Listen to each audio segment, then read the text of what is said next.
Let's go, Jet fans. After a long offseason, week one is finally here. We have the division rival Bills coming to MetLife.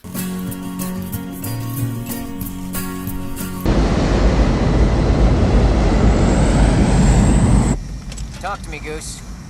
Roger, I got him. Contact 20 left at 30 miles, 900 knots closure. I got a good lock. Firing.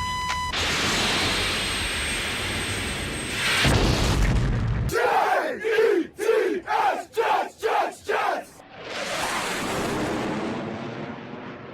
Welcome to Jets Talk. My name's Ryan. I'll be your pilot today. If you're new here, hit that subscribe button. If you've been here before, welcome back. I love having you here.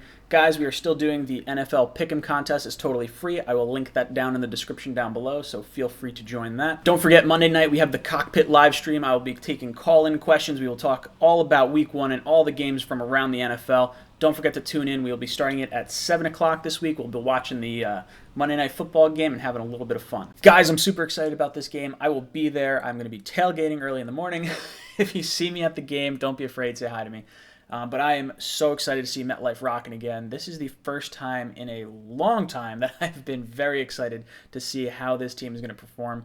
Obviously, last year with the new quarterback, that was impressive and fun to watch. But this is a season where a lot of analysts are really thinking that the Jets could make some noise. If we could win, some of these early games and we could string together a few wins against teams that we may not have otherwise had a shot against, like the Browns, like the Patriots. This could be a really exciting season. First things first, how do these two teams stack up against each other?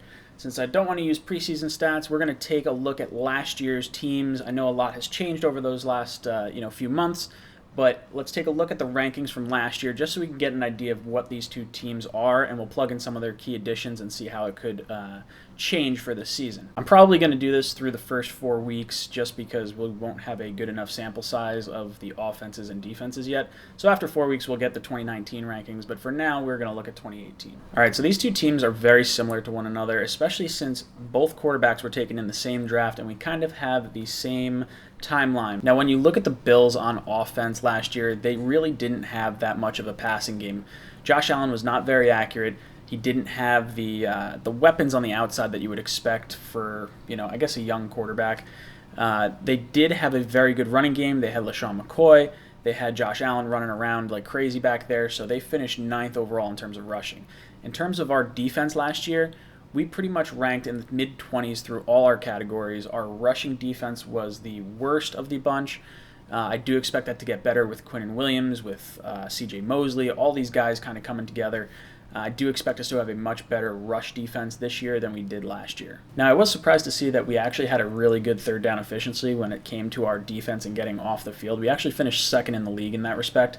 Now, adding C.J. Mosley and Quinnen Williams and having another year of maturity with both May and Adams, and hopefully a bounce-back year with Jermaine Johnson, I could see that staying relatively steady. Now, obviously, these teams are different. I expect the Bills to have a slightly improved offense. I don't know how accurate Josh Allen's going to be compared to last year, but if he is more accurate, I think you'll see a lot of these statistics start to go up, especially with Cole Beasley and John Brown. These guys are shifty guys, fast guys around the corner or around the offensive line, so I think you'll see, along with Devin Singletary and Frank Gore, some screen passes, try to make it a little bit easier for Allen so he's not always heaving the ball down the field. Now, if we flip the script and we look at the Jets offense versus the Bills defense really didn't lose that many players. They lost Kyle Williams.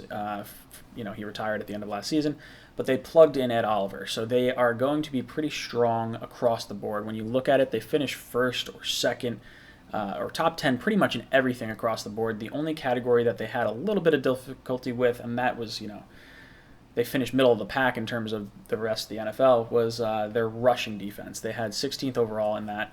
So I think that is an area that the Jets offense is now hopefully equipped better to take advantage of. When you look at the Jets offense, we finished pretty much mid to late 20s in almost every category. Now, a lot of that had to do with our offensive line and Darnold running for his life. Adding Khalil and Osemele to this line should at least increase the amount of time that Darnold has behind the line, as well as adding Ty Montgomery and Le'Veon Bell to our backfield. And then Jamison Crowder coming out of the slot position, I think that's going to be huge for us. I think even though we are without Herndon, we are going to be able to move the ball far better this year than we did at all last year. All right, so what do I think the keys to the game are in terms of our defense and stopping Josh Allen and this Bills offense? I really think that the key to this game is going to be pressure on Josh Allen and forcing him to get rid of the ball quicker. When he starts to extend plays, that gives wide receivers more time to get open, and with the way our cornerbacks played in preseason and last year, there's a little bit of concern in terms of the Jets' defense and how long they'll be able to maintain that coverage. So forcing Allen to throw the ball, keeping him within that pocket, limiting the ability for him to extend those plays is going to be absolutely huge for us. Now, what do I want to see out of this offense? We got to see a lot of this no huddle in the preseason, and I think that's something that I want to see more of. You look at Sam Darnold, he's got the smarts to be able to call a few plays, or at least have a few plays down that he can audible between each play. And the best way to slow down a really good defense is to keep them on the field and keep them guessing. If you have the same personnel on the field, you can adjust if you have the versatility, which we do. We have Bell, we have Enunwa, we have Ty Montgomery. These guys are the types of players that could play out wide as a wide receiver, they could play as a running back, they could play as a tight end. These guys can really be used all over the field, and you can create mismatches throughout that. Now, we obviously want our offensive line to hold strong, because if Sam can get time in the pocket and he can launch that ball downfield, that's where we're going to get our really big explosive plays out of Robbie from. Special teams. The spread for this game is about 3 points in favor of the Jets. The Jets are a home team. The NFL, or I guess Vegas, is saying that this is basically a pick'em game. And of course, it comes down to a field goal. The Jets have not been able to kick a field goal all preseason. We're going to get to see Vedvik out there, and hopefully he can connect on a few long field goals and make all our extra points. This game's going to come down to who has the ball last, I think. And if the Jets are able to play ball control, get that Bills defense tired, I think the Jets are going to be in for a very good game. As far as the over-under for this game, the combined over-under is set at 40.5 points. And when you look at these two teams over the last 2 years, the Bills' offense has scored about 16 points a game. The Jets' defense has given up 27, so figure that's around 20. The Jets' offense was scoring about 20 points last year. I do expect that to get better. The Bills' defense was giving up about 23 points. So I would take the over in this game. I wasn't really sure what to think of it. I think I was calling 20-24 as our final score. Jets on top. I think Darnold leads us down the field on a last-minute drive, and we put it away with a touchdown. All right, guys, let me know what you think down below. I'm super excited for this game. It's been a long off season, but it's finally here. Let me know what you guys think down below. And as always, go Jets.